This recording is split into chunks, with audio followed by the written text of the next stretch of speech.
Macaafa qulqulluun macaafa faarfannaa boqonnaa 66 lakkoofsi 18 maal jedha? Cubbuu onnee koo keessatti dhoksee Waaqayyo na dhagahuu hin danda'u jedha.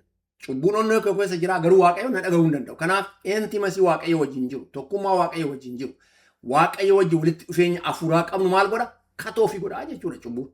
Kanaaf cubbuun fala argachuu qaba. Ergaan Yohaannis jalqabaa boqonnaa 1 lakkoofsa 9 maal jedha? Cubbuu keenya hundumaa Waaqa fuulduratti otoo dhiyeeffanne cubburraa nu qulqulleessuu adii nu gochuu kan danda'u Waaqayyoon amanamaa godhiinni gooftaa keenya Yesuus Kiristoos nu wajjin jira. Kanaaf cubbuu keessa jiru hundumarraa kan namaa ta'uu danda'a, kan waldaa ta'uu danda'a, dhuunfaa ta'uu whatever cubbuu barbaade yoo ta'e qalbii diddiirannaa baay'ee otoo kun jiru guddachuu hin dandeenyu. Gufuu kun nutti ta'e rakkoo guddaa gaariidhaa guddaa ta'e kan nu dhowwaa jiru akka nu guddanne tokko kan akka ta'e. Otoo cubbuun jiru tajaajiluu dandeenya. Otoo cubbuun jiru waldaatti deddeebi'uu dandeenya. Otoo cubbuun jiru waan biraa gochuu dandeenya. Garuu guddachuu hin dandeenya. Guddina keenyaaf rakkoo guddaa uumuu kan danda'u cubbuu Waaqayyoon beeku kana sirreessuun Waaqa fuulduratti konfees gochuun nama ta'e nama gaafachuun namni waan barbaade jechuu danda'a. Garuu cubbuu kana keessaa ba'uun baay'ee barbaachisaadha. Inni gara biraa mallattoon hafuuraan guddachuu dhabu maali yoo jettan mallattoon isaa amma rakkoo hafuuraan guddachuu maalirraa akka dhufe isinitti dubbadhe mallattoon isaa maali gaafa jettan tokkoffaa hubannoo waa'ee macaafa qulqulluu gadi fageenyaan dhabuudha mataansa akkuma nu dubbachaa ture. Laakoof macaafa qulqulluu kana gadi fageenyaan barachuu fedhii dhabu, dizaayirii dhabu, dhama'uu dhabu, bakka tokkotti dhaabbachuu. Inni kuni mallattoo nama hafuuraan hin guddatiniiti. Namni hafuuraan hin guddachuu hin barbaanne fedhii dubbii Waaqayyoo hin qabu, faarfachuu barbaada, muuziqaadha bara kana. Generation muuziqaa duwwaadhaan jiraatu, faarfannaa duwwaan jiraatudha yoo argita. Faarfannaan gaariidha wangeela nama kakaasuudhaaf. Anis abaaraan jiru garuu dubbii Waaqayyoo isa sirrii ta'e barachuun garuu baay'ee barbaachisaadha. Dubbii wangeela baranna hoo jette namni baay'een hin dhufu faarfannaa fayyina foonii maaloo jette namni baay'een gara walgeessanii nama baay'ee dhufa. Waaqayyoon kanarraa nu haa fayyisu dhugaa dubbachuudhaaf. Dubbii Waaqayyoo barachuu dhabuu namni barbaadu dhuunfaa isaatti dheebuu dubbii Waaqayyoo namni hin qabne. Maateeriyaalii adda addaa baatee namni dubbisuu hin barbaanne, guddachuu namni hin barbaanne, dizaayiran hin qabne, fedhii nyaataa namni hin qabne, dhibamee du'aa jechuudha dhibee adda addaatiin qabamee. Seemtiin asirratti gaafa argitan Waaqa dubbii fedhii dubbii Waaqayyoo barachuu namni hin barbaanne tokko. Wangeelarra maal jedha? Maaltu baratame? Asirratti maaltu kenname? Ani maal barachuun qaba? Bara kana maal ta'uun qaba? Bara dhufu maal ta'uun qaba? Namni jedhee waa'ee wangeelaa barachuudhaaf fedhii hin qabne tokko mallattoo nama hin guddanne ta'uusaa argitu jechuudha. Inni gara biraa xiyyeeffannaa addunyaa namni qabu nama guddate mallattoo nama guddate fookasiin isaa nama addunyaa kana ta'e waa'ee maateeriyaalitii, waa'ee dhibeetii, waa'ee pileejarii addunyaa kanaati. Waaqayyoon na dhibeerraa na fayyisu, akka na badhaasu, kadhannaan isaa, jireenyi isaa, baagalli isaa, waa'ee waldaa dhuunfanoo jiraatu, waa'ee addunyaa kanaa duwwaadha xiyyeeffannaan isaa. Namni akkasii hafuuraan guddachuu akka hin jirre mallattoo hafuuraan guddachuu akka hin taane sirraa argitu. Kanaaf yeroo hundayyuu raajiin nu arguu barbaannu raajii akkamiiti? Waa'ee daabboo, waa'ee biddeenaa, waa'ee fayyaa nama nutti dubbatudha. Raajiin bara kana jiru raajii akka bara Ermiyaas saniiti. Raajota sobdootaa Ermiyaas rakkisaa turan bara Baabiloon uummati Israa'el Baabiloon dhaqe rakkisaa turan warra akkasiiti. Waa'ee nyaataa safara keessatti nutti dubbatu, waa'ee fayyina keenyaa nutti dubbatu, Waaqayyoon akkasiin jedhee jedhu, Waaqayyoon akkana godha jedhu. Mana keessatti bireen waash nu godhanii jireenya keenya dabsanii jireenya keenya, bara keenya, humna keenya, horii keenya saamuu warra barbaadan. Waaqayyoon kanarraa nu haa tiksu dhugaa dubbachuudha. Kanaaf namoonni akkasiiti warra kanarratti isaan fookasii keenya beeku waa'ee keenya dubbatu. Miraakilii adda addaa Waaqayyoon waa'ee keenatti hime, maqaa kee, akaakayyuu keenatti hime, obboleessa keenatti hime jedhu. What's a big deal? Waa'ee obboleessa koo seexanuu jedha dubbii Waaqayyoo. Ibidda haga samiidhaa gabbuusutti waan baay'ee hojjechuu danda'a. Nu ajaa'ibuu hin qabu. Waan adda addaa waan nu hin beekne namni itti himuun isaa. Information argate ta'a, argachuu dhiise ta'a, karaa adda addaatiin ta'uu danda'a. Necessarily waaqarraa duwwaa miti waan akkasii. Seexanarraa hin ta'uu danda'a. We have to know waa'ee warra nutti dubbatan dubbii Waaqaa, fayyina Waaqaa, jireenya Waaqaa, galata Kiristoos giddu galeessa godhachuu qaba. Kadhannaan keenya maateeriyaaliidha. Kadhannaan keenya waa'ee fayyinaati. Namni dhibame fayyuunsaa gaariidha. Kanaaf kadhachuun gaariidha. Budinaaf kadhachuun gaariidha. Waa'ee lafa kanaa jijjiira jireenya keenyaa Waaqayyoon akka nuuf biyyaaf, ofiif, maatiidhaaf kadhachuun kanaaf hojjechuun gaariidha. Hundi isaa garuu baalaansii eeguutu irra jiraata. Fookasiin keenya tootaalii kana taanan mallattoo nama guddinaan hafuuraan guddachaa hin jirre akka ta'u hubachuun gaarii ta'a. Kanaaf yeroo hundayyuu rakkoo keessaan galu jechuu kooti. Inni gara biraa addaan baafamu waldaa kiristaanaa hiru bakka asitti waldaa kiristaanaan dhaabatti bor waddaan baa akka carraa ta'e waldaan kiristaanaa bakka baay'eetti waldaan afaan oromootiin dhaabatti yeroo baay'ee waaqayyoon kanarraa nu hafayyu saba waaqayyo. Har'a waldaa tokko argitu bor waldaa lama. Bor waldaa lama argitu waldaa afur. Diigamee deemee seexanni nama maal godha? Asoleetti akka taanu godha. Waldaa duwwaa otoo hin ta'in nama dhuunfadha. Waldaa dhaquun barbaadu namni dhabarka. Manan ta'a maaltu na gaafataa? Namni nama gaafatu jiru garuu afuran guddachuu hin dandeessu. Feelooshipii kiristaanaa keessatti namni guddachuu danda'a. Paasteriin akkas na godhe, abaluun akkas na godhe, maaliin namni akkas nama godhee danda'uu danda'a. Garuu tokkummaa amantootaa keessa jiraachuun nuuf oopshinii hin qabu. Achitti jabaan, achitti guddan waa argachuu duwwaa miti kennuufillee deemuu qabna bara. Nu badhaafamoo kan eebbifamuu duwwaa miti waaqayyoon nama eebbisa bara.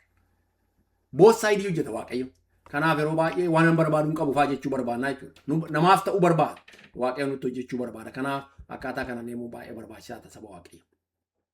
Macaafi qulqullummaa jedha egaa Ibrootaa boqonnaa 10:25 gaafa argitan namoonni tokko tokko yookaan naannoon tokko bara kana walitti qabamuu isaanii akka dhiisan akka hin dhiifne walitti qabamuu keessanii. Walitti qabamuu keessan jabaadha. Tokkummaa keessan jabeessaa. Waldaa keessan jabeessaa. Feelooshipii keessan jabeessaa jedhan argitu. Inni gara biraa dhimma dhabu. Bakka dhimma dhabu. Waan hundumtuu akka barbaade deema. Homaa rakkoon hin jiru jedhanii yaadu. Macaafa faarfannaa boqonnaa 85 lakkoofsa 6 gaafa argitan waaqayyotti gammaduu hin dandeessu. Dhimma dhabda taanaan waa'ee amantaa kiristaanaa bakka noormaalii ta'a. Yookaan bakka ruutinii kee ta'a jechuudha. Akkas ta'uu ni jiraatu amantaan kiristaanaa. Namoonni akkasii mallattoo afuuran guddachuu dhabuu isaanii irraa argitu jechuudha. The sign of nama guddachuu dhabu akka dhibee COVID hin qabe saayinii maal isin irratti mul'ata? Dhibeen akkasii hin qabe maal isin irratti mul'ata akka jedhamu saayinii yookaan mallattoo nama guddachuu rakkina guddachuu irra jiru kanarraa maal argitu? Fedhii dubbii waaqayyoo dhabuu isaa argitu. Xiyyeeffannaa addunyaa irraa argitu. Wanni inni haasa'amu hundi waa'ee addunyaa kanaa irraa argitu. Kophaatti obbaasuu isaa argitu. Waldaa qooduu isaa irraa argitu. Dhimma dhabuu isaa irraa argitu. Namni kun rakkina keessa akka jiru arginaa jechuudha. Inni gara biraa afuuran guddachuu dhabuun kun miidhaa maalii nurraan ga'a? Daameejii maalii nurraan ga'a? Jechuun konsikonsii qaba waan ta'eef isa hubachuun gaarii ta'a. Tokkoffaa isa waaqayyoon akka abboomamnu nu kaa'e kana disobbeekuna waaqayyo fuulduratti waaqayyoon akka jabaannu akka waaqayyo ajajamnu nu kaa'e kana guddadha. Ergaa Phexros boqonnaa isa lammaffaa boqonnaa isa lakkoofsa 18 ayyaana gooftaa keenya Yesuus Kiristoos sin beekuttis guddadhaa isa jedhe kana ayyaana waaqayyoon utuu hin guddatin amna guddachuu dhabuun immoo waaqayyo maal gochuudha? Cubbuu hojjechuudha jechuudha. Yeroo baay'ee cubbuu jechuun hajjuu, waahatu, sobu of course isaan cubbuudha. Garuu kunis cubbuudha.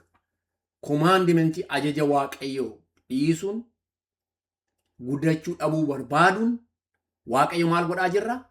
Seera waaqayyo, ajaja waaqayyo, abboomummaa waaqayyo cabsaa jirra jechuudha. Black and white. Kanaaf kana hubachuun baay'ee barbaachisaa ta'a. Inni tokko daameejiin irraan ga'u kana.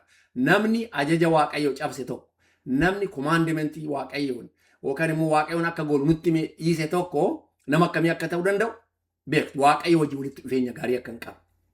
Waaqayyoon nama kanatti akka gaddaa jiru. Waaqayyoon nama kana akka connection, fellowship isa wajjin qabu rakkina keessa akka gal asirraa arguu dandeessu. Seera waaqayyoo cabsaa waaqayyo wajjin tokkummaa qabaachuu hin dandeessu.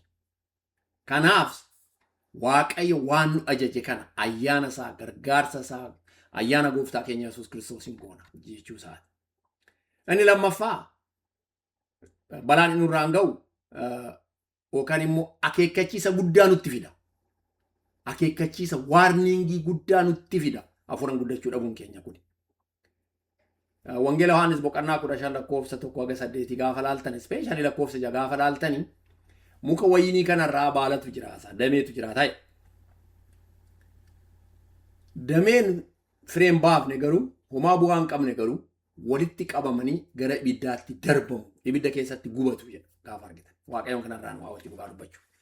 Ibidda keessatti darbamu hin gubatu. Achi booda faayidaa hin qabanii. Kanaaf afuuran guddachuu dhabuun keenya mataansaa waarningii guddaa qaba of keessaa. Namni afuuran hin guddanne waa'ee waaqaan beeku, jireenya waaqayyoon beeku, jireenya waldaan beeku, seenaa waldaa kiristaanaan beeku, waanuma ofii har'a hojjetee keessa jiraatutti fakkaata. Kanaaf kuni waarningii guddaa amantootaaf akka qabu. Amantaan keenya mataansaa gaafii keessa akka galu.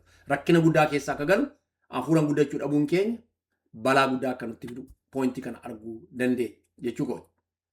Kanaaf Waaqayyoon inni gara biraa rakkinni nurraan ga'u maal? Waa Waaqayyoon nu kaa'e, eebba Waaqayyoon nu kaa'e, gammachuu Waaqayyoon nu kaa'e, abdii Waaqayyoon nu kaa'e hubachuu dadhabna, gammaduu dadhabna, jooy Waaqayyotti gammade, Kiristoositti ammallee gammade jedhu kun jireenya keenya irraa fagaataa jechuudha. Kanaaf spiritually maal taana yookaan hafuuraan maal taana? Badhaasa Waaqayyoon nu kennu nu qopheesse, gaarummaa Waaqayyoon nu kennu nu kaa'e, jireenya Waaqayyoon nu kennu nu kaa'e kana maal godhaa deemna? Hiwallaalla itti kanaaf har'a amantaa qabna, gammachuu hin qabnu. Necessarily yeroo hunda gammachuu qabaanna jechuu koo miti. Wanni gammachuu nutti fene baay'ee jira, addunyaa keessa jira waan ta'eef. Ultimately garuu yaada Waaqayyootti hirkannee waan jiraannuuf wanni nu gaddisiisoo dhufe, jallaanoo dhufe, wanni barbaadee dhufe Waaqayyootti gammannoo garuu jira jechuu kooti. Kanaaf isa hubanna, isaan jiraanna, Waaqayyo waan nu kenne, waan Waaqayyo nu jiraachisu kana keessa jiraachaa deemna jechuudha. Ulfinni Waaqayyoo faata. Inni gara biraa maal taana? Jaamaa taana hafuuran. Spiritual blindii taana waa hunda hin beeknu. Yeroo hafuuraan guddachuu dhabnu kana rakkoon nu qunnamu tokko nutti saaxilamnu tokko maali? Bal'aa taana hafuuraan waan hubannu. Namni bal'aan ijaan hin argine qilee seena, rakkina adda addaa seena, rakkina addaatti isa mudata. Maatiyoos boqonnaa 13 lakkoofsa 15 irratti gooftaan keenya Yesuus Kiristoos maal dubbate? Namni ija waa'ee nama ija qaban nu taasa. Namoonni akkasii onneen isaanii kan dukkanaa'e, iji isaanii otoo hin argin, sammuun isaanii otoo hin hojjetin akkamiin namoota akkamii akka ta'an dubbata. Kanaaf otoo onneen isaanii baname, gurri isaanii dhaga'e, iji isaanii banamee arganii isaanitti deebi'ee isaan fayyisuu danda'a jedha gooftaan keenya Yesuus Kiristoos. Kanaaf hafuura namni iji isaa bal'aa ta'e waa arguu hin danda'u. Kanaaf har'a bal'aa waan taaneef waan baay'eetti buuna. Namatti buuna, waldaa keessatti, alatti, jireenya keenyatti, maatii keenyatti, ofitti. Mataa keenya araara ofii keenyaaf hin qabu.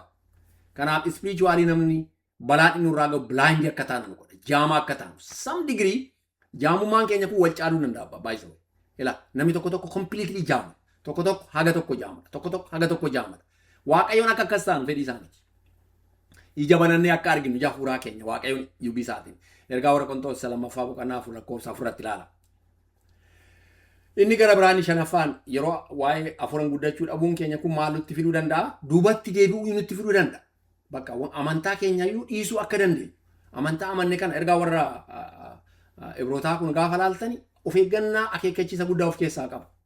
Boqonnaa 6ffaa gaafa laaltani hiikuuf kan nama rakkisu, hubachuuf kan nama rakkisu, boqonnaa 6ffaa 5ffaa gaafa laaltan sirriitti ergaa of eeggannaa akeekkachiisa ciccimaa gurguddaatu achi keessa jira. Kanaaf duubatti deebi'uu amantaa namni fuulduratti deemuu hin dandeenya baay'ee duubatti deema achuma dhaabatee nafu. Seeruma uumaatti nu bakka tokko dhaabatta yookaan fuulduratti deemta yookaan duubatti deemta yookaan hin badda malee achuma dhaabatanii haalli itti hafuu danda'an hin jiru. Kanaaf haala amantaa keenya itti keessaa baanee duubatti deemuu dandeenyullee karaan akka jiraatu ergaa kanarraa argitu. Kanarraa Waaqayyoon nu haa oolchu. Wangeela Luqaas boqonnaa 9 lakkoofsa 62 irratti gooftaan keenya Yesuus Kiristoos maal jedhee?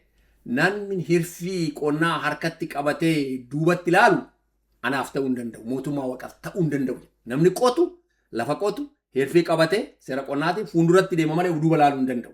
Namni duuba ilaalu kun mootummaa Waaqayyoof nama hin taanedha jedhaa jira. Kanaaf duubatti deebi'uu dandeenya jechuudha. Yaadattu kana duwwaa miti. Gooftaa keenya Yesuus Kiristoosiin koottaa wajjin deemnee tajaajila. Na wajjin deemaa gaafa jedhu kun nama dhibamaa koon yaalchisa abbaa koo kan du'een awwaala maatii koottan ergaa dhumaa dhaama yeroo jedhu gooftaan keenya Yesuus Kiristoos maal duubatti deebuun akka jiru yookaan immoo haala akkasitti rakkoo keessa jiruun akka jiraan kanarraa. Kanaaf hafuuraan guddachuun keenya fala waa hundaa ta'uu danda'a. Asuma ergaa Ibrootaa boqonnaa 10 lakkoofsa 38 akka 39 dubbisuu dandeessu. Inni gara biraa maali? Hafuuraan guddachuun akkamitti dandeenya kan jedhu waan tokko tokko isin taa dubbisu. Yookaan isin taa dubbadhu. Hafuuraan guddachuun maaliif dadhabnee jedhu dubbadheera. Mallattoon isaa maal akka ta'e dubbadheera. Rakkoon inni nurraan ga'us maal akka ta'e haga tokko dubbadheera. Akkamitti guddachuu dandeenya kan jedhu maa dubbadhu. Akka macaafa qulqulluu gideessa baradhe. Duudhaalee ijoo guddina hafuuraa maal akka ta'an. Key principle of spiritual growth kan jedhu maal akkamitti guddannaa kan jedhu. Inni jalqabaa ammas deebinee kan argannu maali? Dubbii Waaqayyoo isa sirrii ta'e barachuudha. falli gara biraan jiru. Saawundi kan ta'e, sirri kan ta'e isa barachuu, itti deddeebi'anii irra deebi'anii hubachuu. Ergaa Phexros isa lammataa isa jalqabaa boqonnaa lakkoofsa 2 irratti Phexros maali wal bira qabee ilaala? Daa'imni aannan dharraati. Aannan bareedaa dharraati. Isinis akkuma ijoollee aannan daa'ima dharraatan kana dubbii Waaqayyoo dharraa. Namni dubbii Waaqayyoo dharraa hin guddata. Akka daa'ima amma dhalatee aannan dharraan kana isinillee dubbii Waaqayyoo maal godha? Dharraa, barbaada, dizaayirii godha. Dubbii Waaqayyoo isa gaarii, isa sirrii ta'e, isa himtoota akka dura isinitti hime feez muumentii warra amantaadhaan sobaan, fayyinaan, maateriyaala addunyaa kanaatiin nama karaa adda addaatiin karaa wangeela irraa baasuu danda'an kana barbaadu osoo hin ta'in isa sirrii ta'e barachuun.